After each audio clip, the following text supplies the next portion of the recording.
député. Monsieur Sermier, vous avez la parole pour 5 minutes.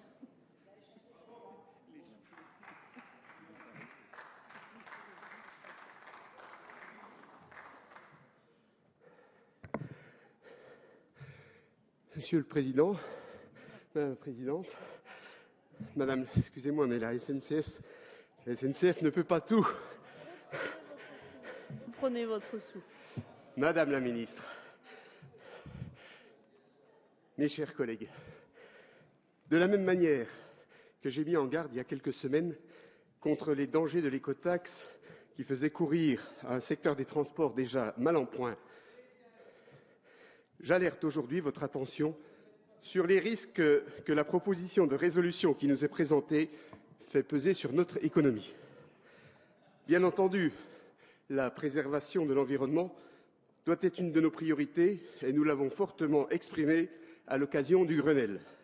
Seulement, nous devons pouvoir relever le défi écologique dont personne ne nie l'urgence, tout en œuvrant au rétablissement de la compétitivité de nos entreprises et non en l'entravant. Ces deux objectifs ne doivent pas être disjoints, mais liés et traités de concert, de façon pragmatique.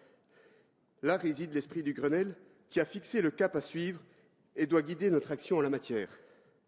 En cette période de crise intense, le pragmatique doit avoir raison des idéologies séculaires qui ne nous permettront pas d'affronter les réalités de cette situation grave et inédite.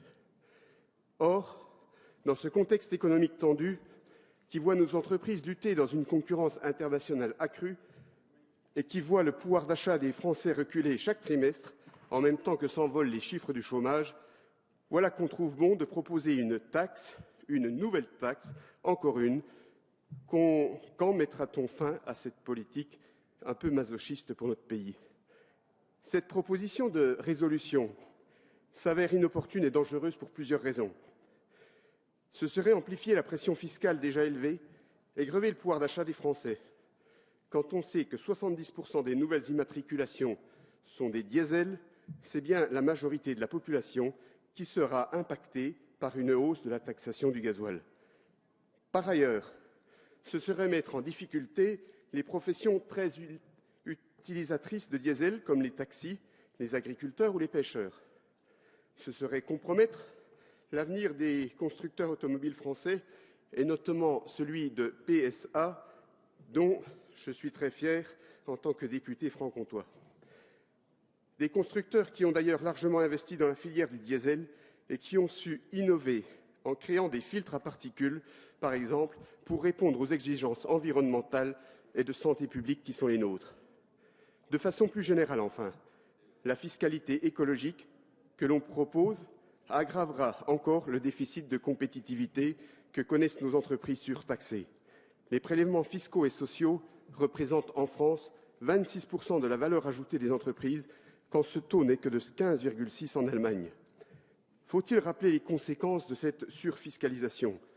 Entre 2000 et 2012, la France a perdu 32,3% de ses parts de marché dans les exportations mondiales de marchandises. C'est moins bien que l'Italie et même que l'Espagne, qui ont connu dans le même temps un recul 3 fois moins important. Les marges des sociétés en France sont parmi les plus faibles d'Europe. Seule la Grèce fait pire que nous en la matière. En outre, le changement incessant des règles fiscales et sociales dans notre pays crée un climat bien peu favorable à l'investissement. Mes chers collègues, qui ne voient dès lors qu'imposer cette fiscalité écologique dans notre seul territoire national relève d'une perspective suicidaire.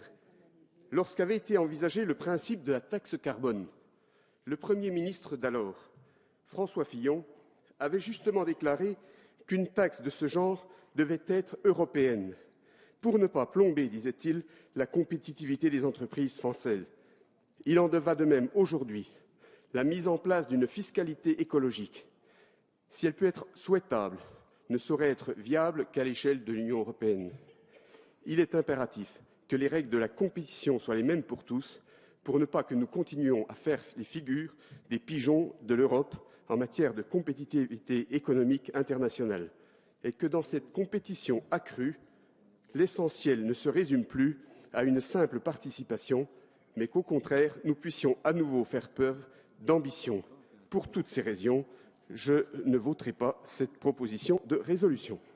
Merci. Merci, monsieur.